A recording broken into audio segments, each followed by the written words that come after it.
नमस्कार, मैं हूं सानी और आप देख रहे हैं डे न्यूज। खबरों की शुरुआत करने से पहले आइए एक नजर डालते हैं उन खबरों पर जो बनी है आज की सुर्खियां।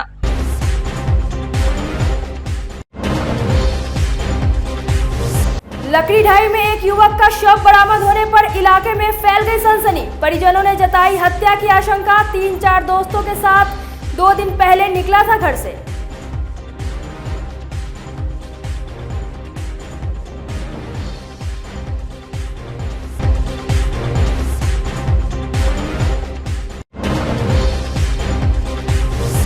सलोनी हत्याकांड के अभियुक्तों को मिले फांसी की सजा। पीड़ित परिवार से मिलने पहुंचे पप्पू यादव ने कहा, अब जाति देखकर होती है कार्रवाई। इतनी बड़ी घटना के बाद भी गायब है मुजफ्फरपुर के जनप्रतिनिधि।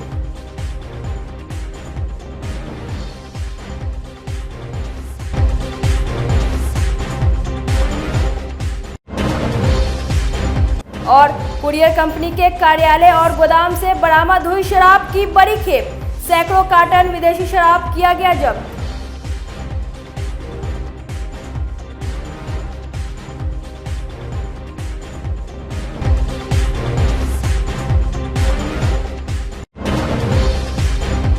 तो ये थी आज की सुर्खियां और अब खबरें विस्तार से। मुजफ्फरपुर में एक व्यक्ति की हत्या कर शव को अहियापुर थाना क्षेत्र के लकड़ी डाई स्थित झाड़ी में फेंक दिया गया। शुक्रवार की सुबह शव मिलते ही इलाके में सनसनी फैल गई। सूचना पर पहुंची अहियापुर पुलिस ने घटना स्थल की जांच की और शव को कब्जे में लेकर पोस्टमार्टम के लिए एसकेएमसीएच भेज दिया। मृतक की पहचान 21 वर्षीय संजय कुमार के रूप में हुई है। मृतक के गले पर रस्सी का निशान पाया गया है। शरीर पर केवल पैंट था। जंगली जानवरों ने एक हाथ नोचा खाया है। परिजनों ने बताया कि 2 दिन पहले वे अपने 3-4 दोस्तों के साथ घर से निकला था। उसकी हत्या कर दी गई।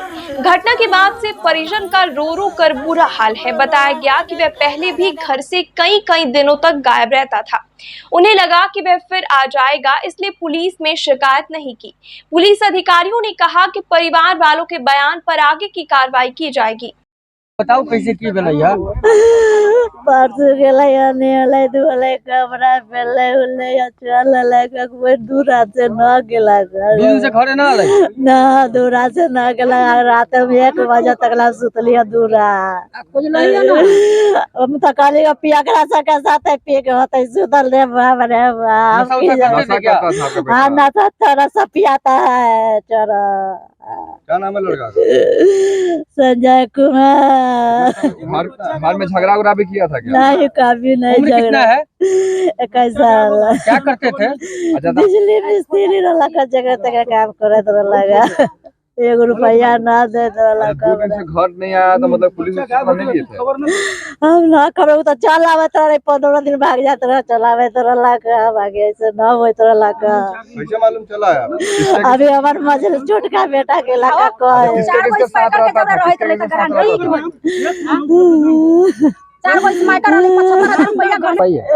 संजय कुमार कहीं लकड़ी ढाई का है, लड़का रहने वाला संजय कुमार। घर से वो 2 दिन पहले स्नान करके निकला था, घर वाले को कहना है। 3-4 लोग के साथ में निकला था। आगे इनके बयान के आधार पे एफआईआर दर्ज किया जाएगा। लाश देख के सर क्या लग रहा है? प्रथम दृश्य में क्या? प्रथम दृश्य में लग रहा है हत्या की गई है। हत्या की गई? हाँ, गर्दन पे क्योंकि रस्सी लपेटा हुआ है, मूंछा बांधा हुआ है। बस तो का सर नोच के खाया हुआ भी शरीर लग रहा है। हाँ, बॉडी है, एकांत जगह पे मिला है तो पशु कुछ खाए। आगे क्या कुछ कार्रवाई की जा रही है? आगे एफआईआर दर्ज करके देखा जाएगा। बाइक सवार अपराधियों ने चलती ऑटो से एक महिला का पर्स छीन लिया। घटना मुजफ्फरपुर के सदर थाना पताही हवाई अड्डा के पास की है। दरभंगा के बेनीपुर की रहने वाली मधुजा अपने पति के साथ मुजफ्फरपुर के सरैया में रहती है। पति एक इन्वर्टर कंपनी में काम करते हैं। शुक्रवार को बेनीपुर जाने के लिए सरैया से ऑटो पकड़कर भगवानपुर आ रही थी। इसी बीच पताही हवाई अड्डा के पास बाइक सवार 2 अपराधियों ने छिनतई कर भगवानपुर की तरफ फरार हो गए। घटना के बाद से पीड़िता सदमे में है। उसने बताया कि पर्स में 6000 नकद, एक सोने का लॉकेट, मोबाइल और कुछ अन्य जरूरी कागजात थे।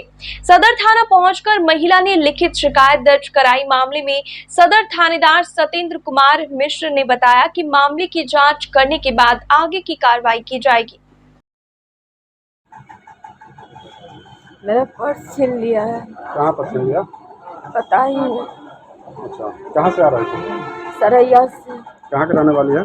दरभंगा जिला। कहाँ? दरभंगा जिला में कहाँ? बेनीपुर। बेनीपुर में। तो यहाँ सरैया में मेरे हस्बैंड काम करते हैं।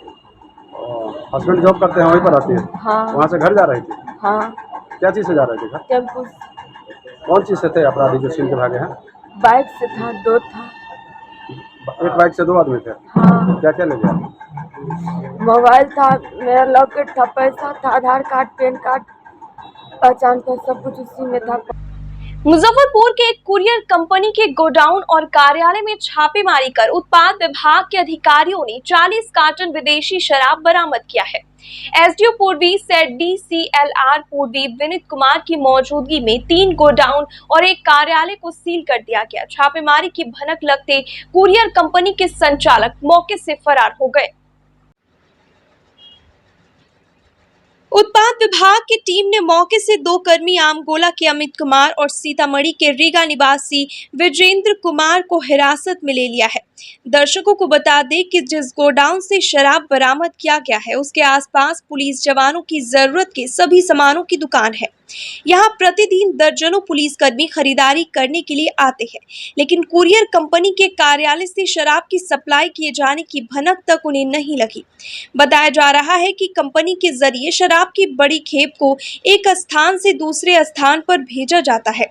उत्पाद अधीक्षक संजय कुमार राय ने बताया कि जिला परिषद मार्केट में किसके नाम पर गोडाउन अलॉटमेंट है, इसकी जानकारी जुटाई जा रही है। अब तक की जांच में पता चला कि काफी दिनों से कुरियर कंपनी की आड़ में शराब का कारोबार किया जा रहा था। इसमें 4-5 पार्टनर हैं। शराब की खेप रेलवे से कुरियर के माध्यम से मंगवाया जा रहा था। इसको फिर शराब तस्कर को उसके दिए पते पर डिलीवर किया जा रहा था। यह एक लंबा चौड़ा सिंडिकेट है। इस धंधे में शामिल सभी माफियाओं को चिन्हित किया जा रहा है। जानकारी हो कि इससे पहले उत्पाद विभाग की टीम ने गोबरसही के कुरियर कंपनी में फ्लिपकार्ट की पैकिंग में छिपाकर भेजी गई विदेशी शराब बरामद किया था। साथ ही शराब की डिलीवरी को रिसीव करने समस्तीपुर पहुंचे बेगूसराय के 2 धंधेबाजों को गिरफ्तार किया गया था।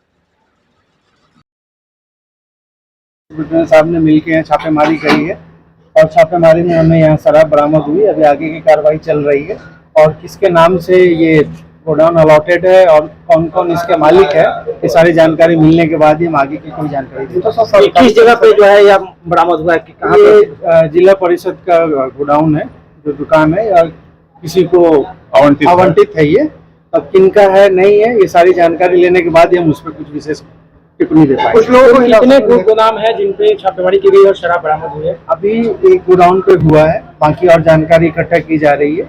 जैसे सारी जानकारी मिलेगी हम आपको भी सूचना। कुछ लोगों को हिरासत में लेने की बात आ रही है। अभी ऐसा कुछ नहीं है, हिरासत की बात नहीं, बस गवाह जो है ट्रांसपोर्ट कंपनी के या जो लोग आसपास के थे, उस गवाहों का बयान लिया गया है और उनके सामने सूची तैयार की जाएगी ताकि हमने क्या क्या बरामद किया, सारा सूची तैयार करने के बाद हम आगे की कार्रवाई करेंगे। शराब को कैसे रखा गया था, किस प्रकार से छुपाया गया? वो जैसा आपके सामने पेटी में रखा गया है, कुरियर के थ्रू लाया गया था यहाँ पे। अब हम आगे की कार्रवाई कर रहे हैं। धन्यवाद। कितने कार्टून शराब है लगभग? अभी तो काउंटिंग चल ही रही है, हमें जितनी जानकारी मिली थी बता दिया। बिहार के 25 से ज्यादा जिलों में इन दिनों भीषण गर्मी पड़ रही है। मुजफ्फरपुर जिले में बीते कई दिनों से तापमान 42 डिग्री पर पहुंच गया है, जिससे न सिर्फ बच्चे बीमार पड़ रहे हैं बल्कि बड़े बुजुर्ग भी बेहाल है। अगले 3 दिनों तक प्रचंड लू चलने की संभावना है। तापमान में और वृद्धि होगी। सुबह 8 बजे से ही धूप तीखी हो जाएगी। Civil surgeon doctor U C Sharma ने कहा कि बेहद जरूरी होने पर ही घर से निकले। छोटे बच्चों और बुजुर्गों पर विशेष ध्यान रखने की जरूरत है। आपदा प्रबंधन विभाग अलर्ट भी जारी कर दिया, तो लोगों से क्या सलाह रहेगा? उन लोगों से हम तो पहले चाहेंगे कि धूप से पहले बचें, अपने बचने के पहले अपने बच्चों को बचावें, धूप में नहीं जाने दें और जाना बहुत ज़रूरी हो तो पानी पिला करके जाएं या अपने भी जाएं धूप में तो पानी पी करके जाएं। पूरा तन को सूती कपड़े से ढक करके जाएं। आवश्यक बहुत आवश्यक हो तभी जाएं, नहीं तो नहीं जाएं। और बच्चे में खास करके जैसे धूप बढ़ेगी एईएस का संक्रमण का चांस बढ़ जाता है। इसके लिए तुरंत उसको नज़दीक में अगर कोई लक्षण आता है तो नज़दीक का जो भी स्वास्थ्य का हमारा तंत्र है उस तंत्र को तुरंत खबर करें ताकि विलम्ब नहीं हो। बचाव ही एईएस का सबसे बड़ा इलाज है। इसके लिए लोगों को सबसे ज़्यादा इंस्ट्रक्शन दी गई है। जो प्रचार प्रसार का माध्यम मेरा है सभी माध्यम से ही दिया गया है। आपके माध्यम से भी मैं चाहूँगा कि जन जन तक आपके माध्यम से ये जाए कि धूप में बच्चों को नहीं जाने दें। अगर बहुत ज़रूरी है तभी जाने दें, जाए तो पूरा पानी पी करके जाएं और उस पर निगरानी रखें कि लौट करके आवे तो उसको अधिक से अधिक पानी पिलावें। अगर बुखार उखार होता है तो तुरंत सूचना दें। राष्ट्रीय तंबाकू नियंत्रण को लेकर शुक्रवार को मुजफ्फरपुर समाहरणालय में 1 दिवसीय प्रशिक्षण से कार्यशाला का आयोजन किया गया। प्रभारी डीएम आशुतोष द्विवेदी एवं सिविल सर्जन डॉक्टर यूशी शर्मा ने दीप प्रज्वलित कर कार्यक्रम का शुभारंभ किया। कोटपा के सेक्शन 4, 5, 6 के तहत सार्वजनिक स्थलों पर धूम्रपान निषेध, अस्पष्ट विज्ञापन, शैक्षणिक संस्थान के 100 गज के दायरे में तंबाकू बिक्री पर प्रतिबंध है। Bihar institute of economics studies के निदेशक डॉक्टर प्यारेलाल ने विस्तृत जानकारी देते हुए कहा कि स्मोकलेस सेवन को विशेषकर ग्रामीण क्षेत्र में मामले बढ़े हैं, जिस पर नियंत्रण और जागरूकता की जरूरत है। प्रभारी डीएम आशुतोष द्विवेदी ने निर्देश दिया कि पंचायत स्तरीय तंबाकू नियंत्रण कमेटी बनाए और लगातार छापेमारी की जाए। सिविल सर्जन ने कहा कि सभी हेल्थ वेलनेस सेंटर पर इसे लेकर स्क्रीनिंग की व्यवस्था की गई है। उपचार और जागरूकता साथ साथ चल रहा है। उन्होंने कहा कि सभी चिकित्सक अपने प्रिस्क्रिप्शन में टोबैको फ्री का वाटर मार्क लगाए। बैठक में सभी एसडीसी, डीएसपी, वीडियो, आईसीडीएस सहित स्वास्थ्य टीम के सदस्य उपस्थित रहे। स्टडीज जो है ना, ग्रामीण क्षेत्र में तंबाकू के नियंत्रण को कैसे और सुदृढ़ किया जाए, इस सिलसिले में हम लोग आज इस बैठक को किए थे और हमने जिला पदाधिकारी को यही बताया है कि जब तक गांव को आप तंबाकू मुक्त या स्मोक फ्री नहीं करेंगे, पूरे जिला में उसका असर नहीं। जैसा आप सभी जानते हैं कि 90% लोग गाँव में रहते हैं, तो ये सभी कानून का जो है तो पालन सिर्फ शहरों तक ही सीमित है। तो इसीलिए हम लोगों ने आज रिक्वेस्ट भी किया है कि पंचायत लेवल पे आप इसकी एक कमेटी का गठन कर दें और वहाँ पर एक छापामार दस्ता बना दें। तो अगर वहाँ पर रिफ्लेक्ट होगा तो पूरे ज़िला को ये रिफ्लेक्ट बताएगा कि आज आपकी तंबाकू के सेवन में कमी आई है। लेकिन सिर्फ ऐसे हम लोग बराबर शहर मुजफ्फरपुर ज़िला को स्मोक फ्री कर दिए, लेकिन वो सिर्फ शहरों के तरफ। गाँव में आज भी आप देखेंगे सभी स्कूल के बाहर में मिलता रहेगा तंबाकू। तो इसीलिए मेरा आज का आने का सबसे बड़ा प्रयास यही था और हम लोगों ने यही आज बताया है कि ग्रामीण क्षेत्र में फोकस हो। आज मुझे बहुत खुशी है कि आज जिला पदाधिकारी ने ये भी साफ कहा है कि पंचायत स्तर पर प्रखंड बनाइए, प्रोसीडिंग में डालिए और पंचायत स्तर पर छापामारी कीजिए। ये आज हमको लगता है कि आज के बाद से ज़रूर आप 1 साल के अंदर में देखेंगे बहुत जिला में काफ़ी कुछ कमी आएगी। तंबाकू निषेध नहीं घोषित हुआ था। धूम्रपान वाला जो तंबाकू था, जो स्मोकिंग के माध्यम से जो टोबैको का इस्तेमाल होता था, उसके बारे में निषेध हुआ था। उसमें यहाँ फ्री हो गया था, फ्री जोन हो गया था और उसका बहुत सारा फॉर्म है, उस सब को ले करके उसको इम्प्लीमेंट करने की है। और जो कुछ हम लोग उसको प्राप्त किए थे धूम्रपान से तंबाकू मुक्त का, उसको कैसे बरकरार रखा जाए, सस्टेन रह सके, उसी के ऊपर ही वर्कशॉप था।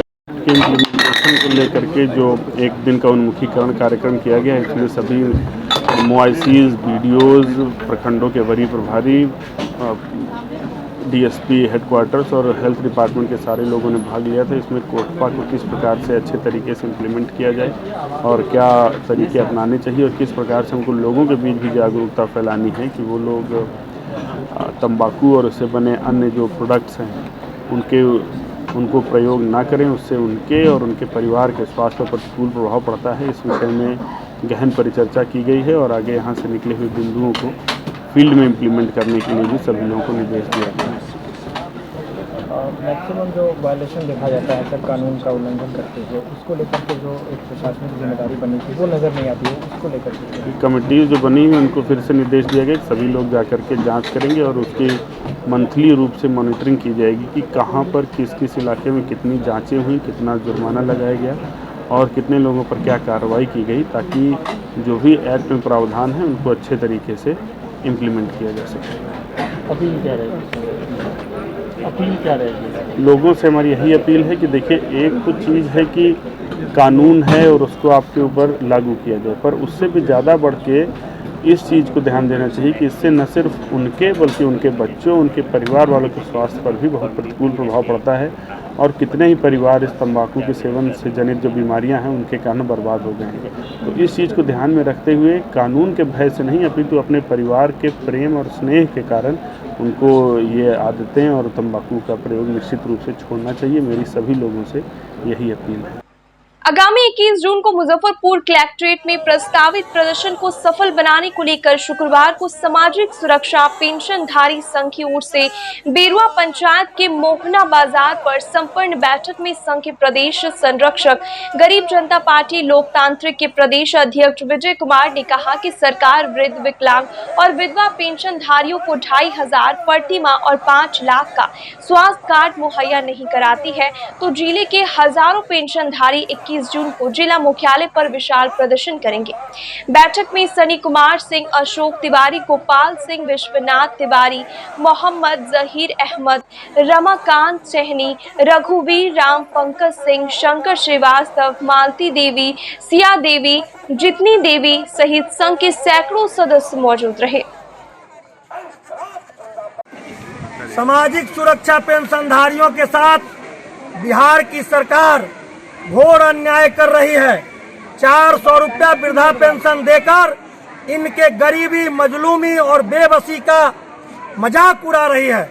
हम बिहार के मुख्यमंत्री नीतीश कुमार जी से, उप मुख्यमंत्री तेजस्वी यादव जी से कहना चाहते हैं कि आप अविलंब इन तमाम पेंशनधारियों का प्रति माह 2500 रुपया पेंशन करिए और 5 लाख रुपए का स्वास्थ्य कार्ड इनको मुहैया कराइए। अन्यथा हम लोग मुजफ्फरपुर जिले के 5 लाख पेंशनधारी आपकी सरकार हिला देंगे और आप अगर नहीं माने तो मुजफ्फरपुर ही नहीं पूरे बिहार के 243 विधायक का घेराव करेंगे और पटना के गांधी मैदान को पूरे 1 करोड़ पेंशनधारी घेरने का काम करेंगे। पटना में 1 इंच जगह नहीं रहेगी। अगर जल्द पेंशनधारियों की मांग सरकार नहीं मानती है तो 21 जून को जिला समाहरणालय मुजफ्फरपुर पर हम लोग विशाल आंदोलन और प्रदर्शन करेंगे। शुक्रवार को मुजफ्फरपुर पहुंचे जन अधिकार पार्टी के सुप्रीमो पप्पू यादव ने ब्रह्मपुरा छात्रा हत्याकांड के पीड़ित परिवार से मिलकर सांत्वना दी। जॉब सुप्रीमो ने कहा कि मुजफ्फरपुर को अब मौत का शहर कह सकते हैं। जिस तरह से यहां आपराधिक वारदातों को अंजाम दिया जाता है और पुलिस भी चुप्पी कायम रहती है, लोगों में भय का माहौल बनता जा रहा है। उन्होंने कहा कि अब अपराध में भी जातीय प्राथमिकता बढ़ गई है। इतनी बड़ी घटना के बाद भी जिले के एमपी एमएलए कहां गायब हो गए हैं। पप्पू यादव ने कहा कि जिस तरह से पुलिस ने पीड़ित परिवार को ही जुल्म का निशाना बनाया वह कहीं से वाजिब नहीं है। उन्होंने कहा कि जरूरत पड़ी तो मुख्यमंत्री से भी मिलकर इस मामले में एसआईटी से जांच और स्पीडी ट्रायल चलाकर आरोपितों को फांसी की सजा दिलाने की मांग की जाएगी। देखिए, मेरी बात समझिए, आपके हर 4 दिन के बाद तो पप्पू यादव को आना पड़ता है मर्डर में। इसका नाम मुजफ्फरनगर छोड़ के मौत नगर रख दीजिए। डरावना शहर है ये। लेकिन इतनी बड़ी घटना के बाद एमपी एमएलए कहाँ गायब हो जाते हैं, तब मंत्री लोग कहाँ गायब हो जाते हैं। हम नहीं जानते हैं बेचारा कौन पार्टी का जाति है। अब तो जातियों पार्टी का हो गया है। मर्डर किसका होगा, कौन जात ने मारा, किस जात को मारा, पहले ये पूछता है लोग कि बोले कौन जाति हो, अब मार लगे कौन जात हो। अब जाति के आधार पर मूल्यांकन बेटी का हो, वो कौन जात है, हमको तो नहीं पता वो लड़का कौन जात है, कौन जाति है, बेटी बच्ची कौन है जात है। तो जो लड़का वाला जात होगा वो थोड़ा रुक गया होगा, और जो लड़की वाला जात और होगा वो थोड़ा बढ़ गया होगा। अब ये तो हालात है। सुरक्षित कौन है और पूरा पुलिस इन्वॉल्व हो, सीआरपीसी से कोई मतलब नहीं, इन्वेस्टिगेशन उनका काम है और आम आदमी की सुरक्षा उनकी जिम्मेदारी है, और उल्टे जालियांवाला बाग कर दे तो हम न्याय चाहते हैं, SIT की जांच चाहते हैं, अविलंब पांचों की गिरफ्तारी, और जो लोग धरना पर थे, जो पुलिस लाठीचार्ज किया, उस पर कार्रवाई चाहते हैं, और इन लोगों पर कोई केस हुआ हो तो उसको वापस किया जाए। सर, ऑनर किलिंग तो चलता ही है, आप इसको समझिए, और उस घटना में अभी तक जस्टिस नहीं मिला। इस बच्ची के FIR के लिए सना देने के लिए पैसा देना पड़ा, थाना डीजल के लिए पैसा देना पड़ा, थाना प्रभारी का गाली गलौज सुनना पड़ा, और उसके बाद इतने बड़े अपराध के बाद जो वह लड़का और अन्य 4 आदमी मिल करके, जो CCTV फुटेज में भी है, ले गया, और जब परिजन और इस इलाके के लोग उस बच्ची के न्याय के लिए गए, जिस बुरी तरीका से पुलिस ने पीटा है, तो जालियांवाला बाग से बुरी स्थिति है भाई। एक ही परिवार के माँ को, मौसी को, चाचा को, भाई को, कंप्लीट भी हम, पीड़िता भी हम, और मार खाए भी हम, और फिर धारा भी लग जाए हमी पर। स्मार्ट प्रीपेड बिजली की मीटर के खिलाफ सड़क पर उतरे लोगों पर मुकदमा किए जाने को अनुचित बताते हुए जाप सुप्रीमो पप्पू यादव ने कहा कि इस तरह के मुकदमे सरकार अविलंब वापस ले। पप्पू यादव ने कहा कि स्मार्ट मीटर का सबसे पहले उन्होंने ही विरोध किया था। पार्टी स्तर पर भी इसके खिलाफ अभियान चलाया जा रहा है और आगे भी जारी रहेगा। पप्पू यादव ने स्मार्ट प्रीपेड मीटर को स्मार्ट लूटर बताया और कहा कि पहले भी लोगों ने AC और कूलर का इस्तेमाल किया है, लेकिन जिस तरीके से लूट हो रही है वह सही नहीं है, लोग विरोध करेंगे ही। पप्पू यादव ने जनहित में राज्य सरकार और केंद्र सरकार को बैठक स्मार्ट प्रीपेड मीटर की उपयोगिता पर मूल्यांकन करने के बाद ही प्रयोग में लाने का सुझाव दिया। साथ ही कहा कि धारा 353 भी मूल्यांकन पर हटाने की ज़रूरत है, क्योंकि सरकारी संपत्ति के नुकसान के नाम पर लोग आवाज़ को दबाने की कोशिश की जा रही है। भैया, स्मार्ट मीटर को लेके हम ही तो लड़े ना, शुरू हुआ जब बिल आ रहा था। ये स्मार्ट मीटर थोड़ी है, ये स्मार्ट लूटर है। आपका कूपन और वोचर कब खत्म हो गया आपको पता ही नहीं चला। आंदोलन तो हम ही लोग किए, और अभी पार्टी ने इस इशू पर लेकर के बैठा मुजफ्फरपुर में। ये तो भैया हमको तो समझ में नहीं आता है कि इस सब चीज जो NGO को दिया गया है, भारत सरकार ने जिस तरीके से महंगाई पर उस पर असर नहीं पड़ा, हर चीजों को डिजिटल जो आप कर रहे हो, भारत जैसे गरीब और बेरोजगार देश में जहां पर BSNL का कभी टावर रहता ही नहीं है, कुछ रहता ही नहीं है, 7% लोगों के पास AC नहीं है भारत में, और वहां डिजिटल करके आप भारत की सब कुछ दूसरे देश को आप के हाथ में गिरवी रख रहे हो। और दूसरी तरफ ये बिजली, एक तरफ महंगा, एक तरफ स्मार्ट मीटर, और स्मार्ट मीटर के द्वारा कंप्लीट रूप से आम लोगों पर आतंक का माहौल। ये स्मार्ट मीटर नहीं है, ये आतंक मीटर है। हर लोगों को खौफ का कारण बढ़ गया है। इसलिए इसके खिलाफ हमारी पार्टी पूरी लड़ाई लड़ रही है, और इसके खिलाफ पूरे बिहार में हम लोग लड़ेंगे, और हम चाहेंगे कि भारत सरकार और बिहार सरकार मिलकर इस तरह के स्मार्ट मीटर का बिल को आप पहले देखिए कि आम आदमी पहले भी 2 बल्ब या कूलर या जो चीज़ जलाते थे, कल और आज में कितना फर्क है, और फिर उसका समाधान का प्रक्रिया करें। किसी भी आवाज़ को दबाने के लिए एक कानून 353 ले आया गया। मैं चाहता हूं आचार संहिता और 353 जैसी धारा इस आम लोगों को दहशत पैदा करने के लिए जो 353 लाया गया है, इसको ख़त्म करना चाहिए। और हम इसके लिए सरकार को चिट्ठी लिखेंगे कि आप विधानसभा में इस बिल को लाइए, और 353 जैसी धारा जो वैचारिक रूप से कोई आवाज़ देता है और कोई लोकतंत्र और समाज बचाने के लिए सड़कों पर उतरता है। जब कोई चीज़ आपका जला है, नहीं थाना नहीं जला है, अब CCTV फुटेज है, आम आदमी बीच रोड पर बैठ करके कोई काम करता है तो उस पर भी 353, लॉ एंड ऑर्डर, सरकारी काम में बाधा। सड़क पर सरकारी काम में बाधा का क्या मतलब है? सबसे बड़ा बैड एलिमेंट यही सिस्टम है और वही 353 पे लगा रहा है।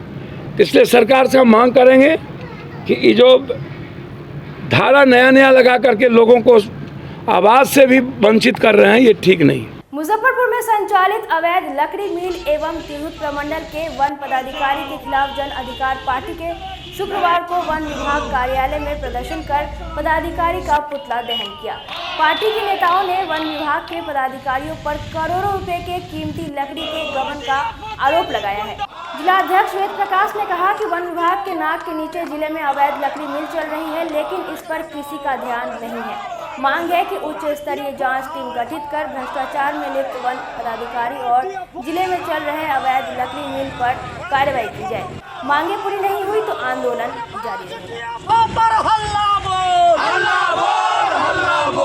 पूरी जिला जाप इकाई के कुशल मार्गदर्शन में जो मुजफ्फरपुर जिला के अंतर्गत तिरहुत प्रक्षेत्रीय वन विभाग का कार्यालय है और मैं आप पत्रकार बंधुओं के माध्यम से समस्त जिले वासियों को, यहाँ के पदाधिकारियों को और खास करके क्षेत्रीय प्रक्षेत्रीय वन प्रमंडल पदाधिकारी जो थे उनको हम लोगों ने लिखित रूप में आज से 4-5 दिन पहले यह सूचना दिया था कि मुजफ्फरपुर जिले के अंदर कन्हौली से लेकर के लेप्रोक्सी मिशन तक महोगनी की 5-5 और 6-6 फीट की मोटी लकड़ियाँ जो 50 से अधिक की मात्रा में थी, जिसकी कीमत करोड़ों रुपए आंकी गई है, परंतु उस लकड़ियों को उठा करके DFO के पूर्व DFO के अभिषेक कुमार के द्वारा कंपनी जो कार्य कर रही थी 2 लेन 1 लेन सिंगल लेन की सड़क की, उस निर्माण एजेंसी के बेस कैंप में उसको लूट करके चोरी करके बेचने की नियत से 1 वर्ष से अधिक समय तक वहां रखा गया हुआ है। वहीं दूसरी तरफ गोबरशाही और डुमरी से अवैध आरा मिल से जो महोगनी, सखुआ, सागवान जैसे कीमती लकड़ियों को उठाया गया था और उस लकड़ियों को यहाँ ला करके बिना साटन पाटन रजिस्टर से मिलान कराए हुए, बिना वृक्ष की नंबरिंग किए हुए भारी पैमाने पर लूट की गई है। और पूर्व DFO को बचाने के लिए वर्तमान DFO के द्वारा लगातार विभिन्न प्रकार की मनमानी और गुंडागर्दी की जा रही है। आप देख सकते हैं 3-3 बड़े पदाधिकारी वन विभाग के यहाँ मौजूद हैं और यह 5 कदम पैदल दूरी पर जाएंगे और अपने पाटन रजिस्टर को खोलेंगे तो इनको मालूम चलेगा कितनी पौधों की कटाई हुई है और कितने पौधे हमारे स्टॉक में हैं। ये सारे लोग मोटी रकम लेकर के किसके संरक्षण में इस प्रकार की गुंडागर्दी कर रहे हैं। जब जन अधिकार की जिला इकाई ने जब अंदर जाकर के DFO से पूरी बात की जानकारी ली तो उन्होंने अपने निजी अंगरक्षकों से एक राजनीतिक दल के पदाधिकारियों के साथ बदतमीजी कराने का कार्य किया। मैं इनको ताकीद दे रहा हूँ, आज जन अधिकार पार्टी सांकेतिक प्रदर्शन कर रही है। अगर पर्यावरण हत्यारा पूर्व DFO के खिलाफ और जो वर्तमान में पूरे जिले में जो अवैध आरा मिल का संचालन किया जा रहा है, जिसका 22 मिलों का हमने सूची उपलब्ध कराया है। बिहार विश्वविद्यालय में गेस्ट लेक्चरर की बहाली प्रक्रिया शुरू हो गई है। वर्ष 2021 के वैकेंसी के आधार पर यह बहाली की जा रही है, लेकिन बहाली के पहले ही विवाद शुरू हो गया। राजद के छात्र नेता चंदन यादव ने कहा कि जब इस संबंध में विश्वविद्यालय प्रशासन से जानकारी ली गई तो कहा गया कि रोस्टर क्लियरेंस के लिए कमिश्नर के यहाँ फाइल भेजा गया है, जो अभी तक नहीं आया है। फाइल आने के बाद रिजर्वेशन रोस्टर का पालन किया जाएगा। विश्वविद्यालय के कार्यशैली पर सवाल उठाते हुए चंदन यादव ने कहा कि जब रिजर्वेशन रोस्टर ही नहीं आया तो किस आधार पर बहाली की प्रक्रिया शुरू की गई है। इससे साफ जाहिर होता है कि रिजर्वेशन रोस्टर की अनदेखी की जा रही है। बजाबता प्रेस कॉन्फ्रेंस कर चंदन यादव ने कहा कि पहले रिजर्वेशन रोस्टर के नियम का पालन हो, फिर गेस्ट लेक्चरर की बहाली हो। मौके पर दीपक ठाकुर, समीर झा सहित राजद के कई युवा एवं छात्र नेता मौजूद रहे। आज का प्रेस वार्ता छात्र राष्ट्रीय जनता दल के द्वारा बाबा साहब भीमराव अम्बेडकर बिहार विश्वविद्यालय के गेस्ट हाउस के प्रांगण में बुलाई गई है। इसका मुख्य उद्देश्य है यूनिवर्सिटी के द्वारा गेस्ट लेक्चर 2021 के वैकेंसी के आलोक में जो अभी नियुक्ति की प्रक्रिया चल रही है उसमें रोस्टर का अभी से कहीं से क्लियरेंस नहीं है, जबकि किसी भी नियुक्ति में रोस्टर की प्रक्रिया को पूरी करनी होती है, क्योंकि सरकार का ये मानक है कि भाई रोस्टर को क्लियर करिए, उसके हिसाब से आप सीट को दिखाइए, दर्शाइए, तभी हम नियुक्ति की प्रक्रिया को पूरी कर पाएंगे। मैंने जब विश्वविद्यालय प्रशासन से सवाल किया तो इन्होंने कहा कि मैंने कमिश्नर साहब के यहाँ रोस्टर क्लियरेंस के लिए भेजा है, लेकिन पूर्व की भी जो नियुक्ति हुई है 2018 के वैकेंसी के आलोक में 2020 में अपॉइंटमेंट हुआ, उसमें भी रोस्टर क्लियरेंस नहीं है और 3 बार मेरिट प्रकाशित किया गया। तो इस बार भी वही ये लोग करना चाहते हैं। छात्र राष्ट्रीय जनता दल पूर्व से भी इन चीज़ों का विरोध कर रही है। इस बार हम पूरे तरीके से हम लोग एकजुट होकर विरोध कर रहे हैं। जब तक ये रोस्टर क्लियर नहीं हो जाएगा तब तक नियुक्ति की प्रक्रिया को आगे हम लोग नहीं बढ़ने देना चाहते हैं, नहीं बढ़ने देंगे, क्योंकि सरकार का ये मानक है। सरकार के अब नियमों का पालन नहीं करेंगे तो नियुक्ति की प्रक्रिया पूरी कैसे होगी। तो ये आनन फानन में ये कुलपति महोदय कुछ अपने सहयोगियों के द्वारा जो तहसीलदार हैं वो तहसीलने के लिए पैसा तहसीलने के लिए उन लोगों को रखे हुए हैं, उनके माध्यम से ये नियुक्ति की प्रक्रिया आनन फानन में पूरा कराना चाहते हैं, जो सरासर नियम के खिलाफ है, सरकार के विरोध में है। ये सरकार के विरोध में इस प्रक्रिया को हम लोग पूरा नहीं होने देंगे। ये बात हम लोग सरकार तक भी पहुँचाने का काम करेंगे, इसीलिए आज ये प्रेस वार्ता आयोजित की गई है। किसी से बात हुआ है? हाँ, हमारी VC से भी बात हुई है, प्रोवीसी से भी बात हुई है, रजिस्ट्रार से भी बात हुई। सबने एक ही चीज़ कहा है, ये हो जाएगा। भाई कब तक हो जाएगा? पूर्व के भी जो कुलपति थे, जब 2018 में वैकेंसी आई और 20 में उसका अपॉइंटमेंट हुआ, मेरिट लिस्ट प्रकाशन होने के बाद उस समय भी लोग यही आश्वासन दिए, लेकिन वो टाल मटोल होते रहा और रोस्टर क्लियर नहीं हुआ। फिर से अभी वही चीज़ हो रहा है। 2021 के वैकेंसी के आलोक में जो नियुक्ति की प्रक्रिया पूरी करने की जो बात हो रही है, मैं मांग करता हूं आपके माध्यम से बैकलॉग को देखते हुए, बैकलॉग की जो जितने सीटें है उस प्रक्रिया को पूरी करते हुए रोस्टर को क्लियर करें और इस नियुक्ति प्रक्रिया को संपन्न करें। मेरा कोई विरोध नहीं है, लेकिन जब तक रोस्टर क्लियर नहीं होगा तब तक इन चीज़ों का मैं विरोध करूंगा। 100% हम लोग इस विरोध को करने के लिए आगे मैं कल से बढ़ने का काम करूंगा।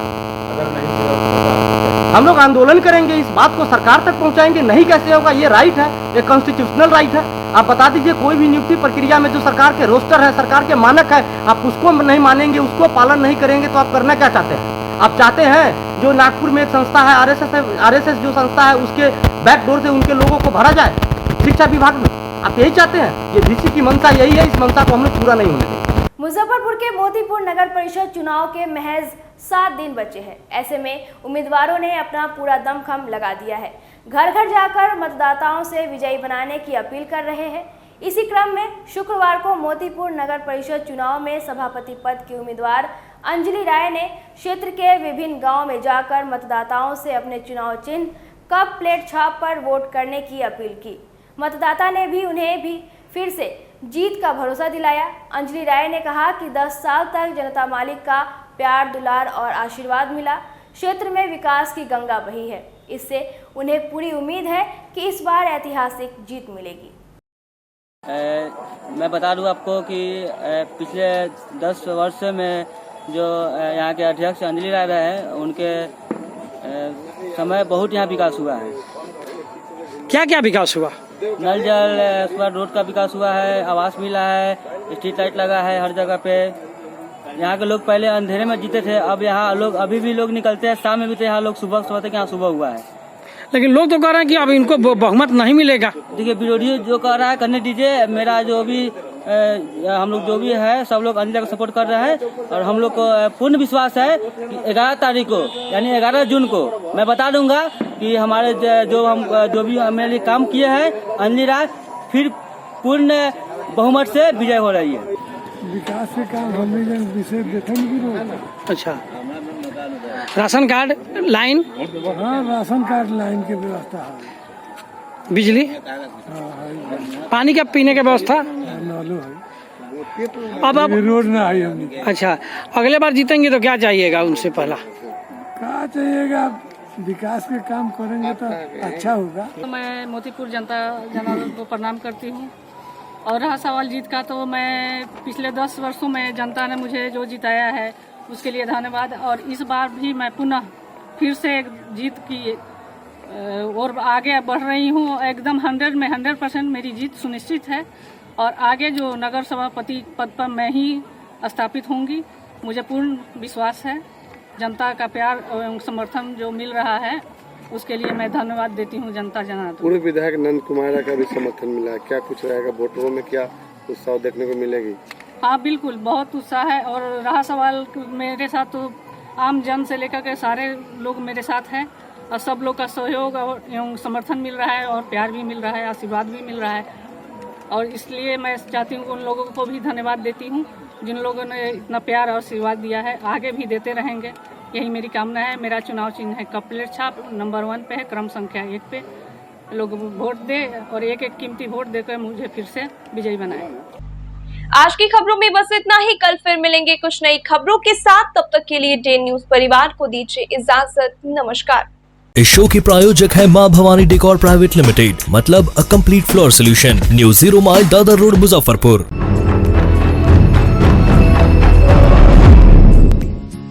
आशा skin and child care, Akhara Ghat road, GD mother school के पास, KFC के सामने, मुजफ्फरपुर।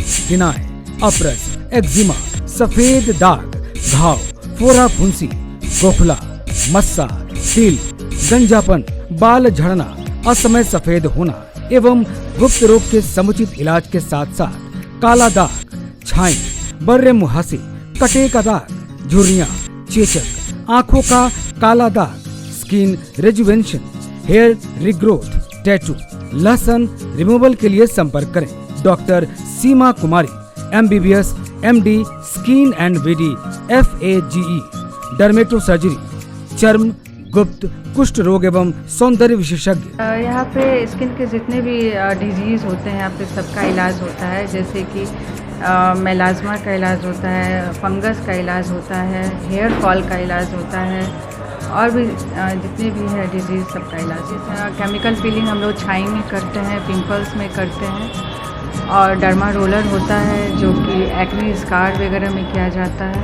और इलेक्ट्रोकॉटरी होता है जो कि मोल और फ्रैकल्स को रिमूव करते हैं, लेज़र होता है, टैटू रिमूवल करते हैं और हाइड्रा फेशियल होता है यहाँ पे। Asha skin and child care, Akhara Ghat road, GD mother school के पास, KFC के सामने, मुजफ्फरपुर। डॉक्टर सीमा कुमारी एवं doctor Aneet Kumar, MBBS, MD child, DCH, IPPC Australia. Asha skin and child care, जिला परिषद market, Jhulan Chhapra, Muzaffarpur. SK banquet hall, central bank के सामने, मेन रोड, माड़ीपुर, मुजफ्फरपुर का एकमात्र बैंक्वेट हॉल है जहां आप बर्थडे पार्टी से लेकर शादी विवाह तक का कर सकते हैं आयोजन। 2500 स्क्वायर फीट का 3 बड़ा hall, seminar, wedding ceremony, kitty party या बर्थडे पार्टी के साथ अन्य आयोजन को किया जा सकता है। 24 घंटे बिजली पानी के अलावे पार्किंग और लिफ्ट की सुविधा है उपलब्ध। फुल्ली एयर कंडीशन, 1 2 नहीं 18 बाथरूम और कई कमरे हैं उपलब्ध। बुक करने के लिए आज ही संपर्क करें। एरिया वाइज एक फ्लोर का एरिया 2500 स्क्वायर फीट है, फर्स्ट फ्लोर का। सेकेंड फ्लोर का भी सेम है, थर्ड फ्लोर का भी सेम है, फोर्थ फ्लोर का भी सेम है। ये मैरिज के लिए सबसे अच्छा है क्योंकि बड़ा एरिया, आप चाहे तो 1000 आदमी का भी पार्टी इसमें कर सकते हैं, 500 का भी कर सकते हैं, 200 100 का भी करना हो, कोई बर्थडे करना हो, कोई भी पार्टी करना हो तो आप इसमें आराम से कर सकते हैं क्योंकि 3 हॉल है एक साथ में, तो आप बड़ा से बड़ा भी पार्टी इसमें कर सकते हैं।